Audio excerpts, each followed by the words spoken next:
Alexandria Ocasio-Cortez not only misunderstood that study about incompetent accounting at the Pentagon, she used her false info to try and push the disastrous behemoth known as Medicare for All. So should we forgive her for yet another gaffe or be concerned that she's actually in Congress?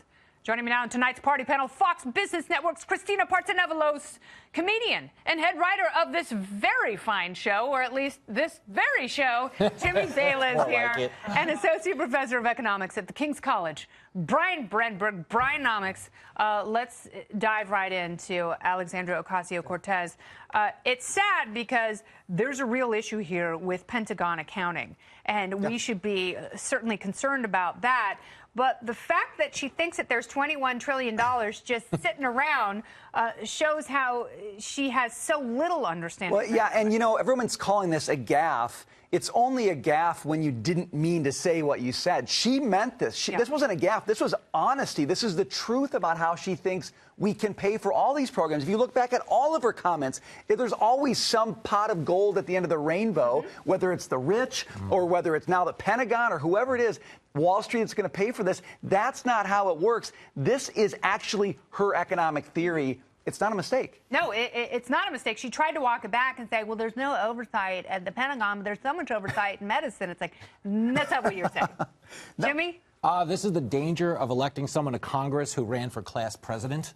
You know, she's always pie in the sky. We're going to have free pizza on Friday. But she's not dumb to me for tweeting this. She's dumb for pushing Medicare for all, period. Because just take a look at the VA, who looks at a system where people are dying online to be seen and says, we should add 300 more million people to this line. It'll work out great. And I'm glad you bring that up, because one of the gaps that she made in the past was, you know, when we look at the cost savings in Medicare for All, we're not even folding in the savings on funeral costs, as though people are going to stop dying if we have government-imposed health care. It's not going to work the same here as it does in some place like Denmark. With a smaller population and stuff like that, and a healthier lifestyle. But let's throw it to a Canadian. Hold on. No, you have to drop the Canadian card. I haven't even said anything yet, and I'm just going to point out the facts. The facts are she just used one report, The Nation, that put out this statement. She didn't fact-check it at all, because the Pentagon's budget is around $9.2 trillion, and that was from 1998 to 2015. So clearly cannot pay for that $32 trillion that you mentioned.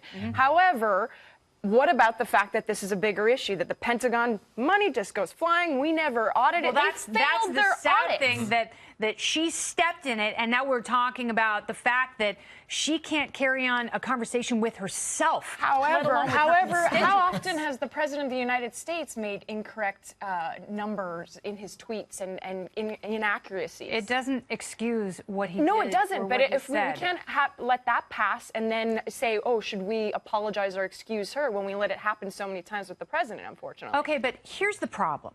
What she is talking about is a system of government and the means of production concentrated within the hands of the government that is responsible for killing 100 million people. Socialism is actually a very deadly venue. It's not something that's coarse. It's not something that is impulsive. It is something that kills people. And that is the absolute ultimate end. And that is why there are a few freedom-loving voices that speak out against this. Not because we don't like her style, but because we know the ultimate conclusion is so wrong and the premises are so flawed that we will not allow anyone like her to engage in that syllogism. Jim?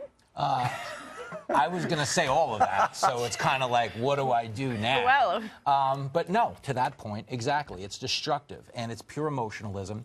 And this is not... That's politics now, though. But it's disgusting in how it's corrupting her side, because this goes back to... She did the same thing with unemployment, where she said, you know, the problem, unemployment's so low because everybody's working 2 jobs. 5% of the population's working 2 jobs right now. Yeah, no, actually, she was talking about 6 million people have 2 jobs. 148 million people have 1 job. Can we just be clear that this is the economics that has captured the imagination of the Democratic Party? This is not the fringe. The party has moved in her direction, in Bernie Sanders' direction. If you're looking for ideas from Democrats on the economy, it's this. And at the end of the day, the one thing all of these things have in common is nobody knows how to pay for it, except if it's some imaginary thing, like this imaginary Pentagon budget. The Wall Street That's tax. that's You have a 2019. tax on speculation, and it's Wall Street that's going to pay for it. Folks, you wonder why people are so upset about, are we going to get growth in 2019? This is the economic system ideology that's moving into the hands of power in Washington. Tell me where the growth's going to come from. I think the growth that we're seeing for 2019 is not because of this. We're already seeing signs of slowing growth, and we cannot attribute that to the Democrats taking over the House. I'm not saying at all. that. That's But not ask what he's yourself, saying. He's talking about deficit spending. Future, no, he's talking about deficit spending, which is incredibly how high? immoral, Where is and it passing that on $779 billion and passing that on to future generations. Right. So that's the immoral thing. It has nothing to do with the House of I agree with Representatives you on being that. controlled by Democrats. It's the fact that this unsustainable spending and compounding that with a $3 trillion a year Medicare for All program that does nothing but sink the economy on Medicare for All, and destroy. What about the spending that's been happening just over the past year and a half? Name me one program that costs $3 trillion a year. I don't know any. I will admit that. There you go, Brian. No, I mean, it's not that. Look, Republicans have responsibility for the fact that we have deficits, no question about it. But ask yourself, are Democrats in a position to do anything different about it? The answer is absolutely not. They're talking about imaginary ways to fund imaginary programs that are not workable. That's a recipe for disaster. Democrats have a responsibility to do something positive, to do something responsible.